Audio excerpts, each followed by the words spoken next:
सभी मित्रों को प्रेम भरी राधे राधे।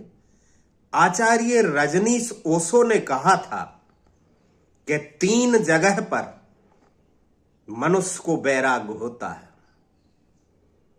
आपने भी शायद सुना होगा, ओशो से नहीं तो किसी और से सुना होगा, लेकिन ओशो को सुनना अर्थात अपने आप को सुनना। ओशो को सुनने का अर्थ है अनंत की पुकार की वर्षा हो जाना। वे कहते थे 3 जगह वैराग्य का जन्म होता है व्यक्ति को। आपने भी अनुभव किया होगा। पहली जगह शमशान, सबसे बड़ा तीर्थ कहा है ओशो ने शमशान को। जहां वैराग्य हो वही तो तीर्थ है। जहां मन के राग और द्वेष मिटने लगे और अपनी खोज की आकांक्षा जगने लगे, संसार से मोह नष्ट होने लगे, वही तो तीर्थ है। जिस जगह पर ऐसा हो, और ऐसा शमशान में घटता है। तो 3 जगह सुन लें पहले, शमशान और संतों की वाणी। संतों से अर्थ है मत ले लेना जो 50-60 लाख संत भारत में हैं, उन संतों की बात नहीं कर रहे। संत अर्थात जिसने सत्य को जान लिया, उसकी वाणी से वैराग होने लगता है, उसकी उपस्थिति से वैराग होने लगता है। चाहे वो बोले भी ना, उसके निकट होने से वैराग होने लगता है। शमशान, संतों की वाणी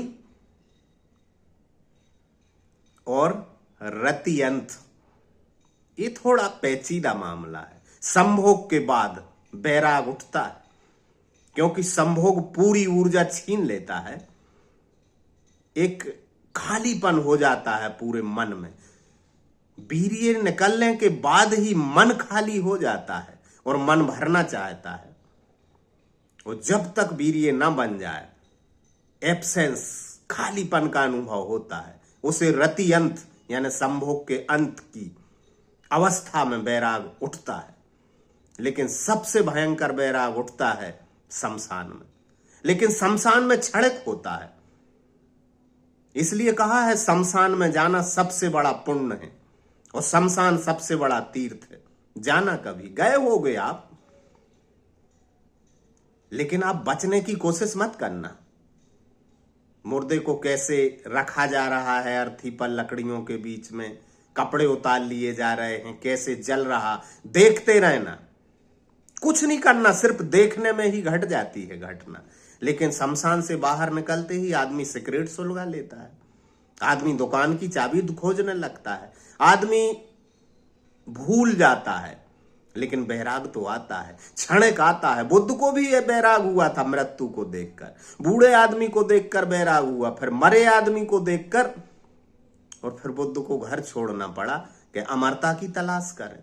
तो 3 जगह जो बताएंगे ही, शमशान, संभोग के बाद की घटना, रतियंत और संतों की वाणी। तो संतों की वाणी मिलना तो लगभग 99% मुश्किल लगता ना।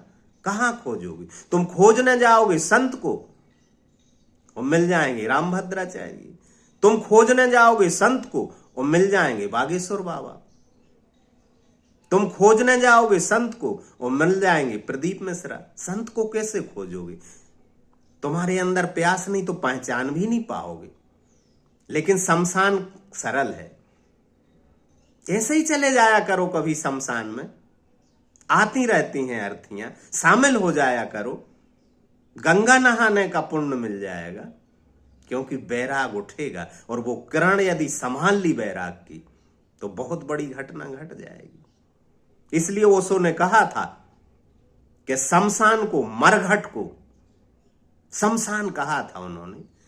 मरघट गांव के बीच में, शहर के बीच में बनाना चाहिए, जहां से लोग निकलते हो तो दिन में 25 बार देखें तो 25 बार याद आए कि हमें भी यही होना, आना है। 4 कंधों पर हमें भी यही आना है। और वहीं से वैराग उठेगा, आज नहीं तो कल। साल में एक आध बार जाने का मौका मिलता होगा शमशान। मैं कहता हूं रोज एक बार चक्कर लगाया आया करो। आसपास हो तो बहुत अच्छा है। जलती चिताओं को देखना, बैराग की किरण उठेगी, और अगर वो किरण संभल गई तो तुम भी कह पाओगे एक ना एक दिन कि पायो जी मैंने राम रतन धन पायो। तो 3 जगह की चर्चा की है, संभोग के बाद, संतों की वाणी में, और शमशान में बैराग उठता है। राधे राधे।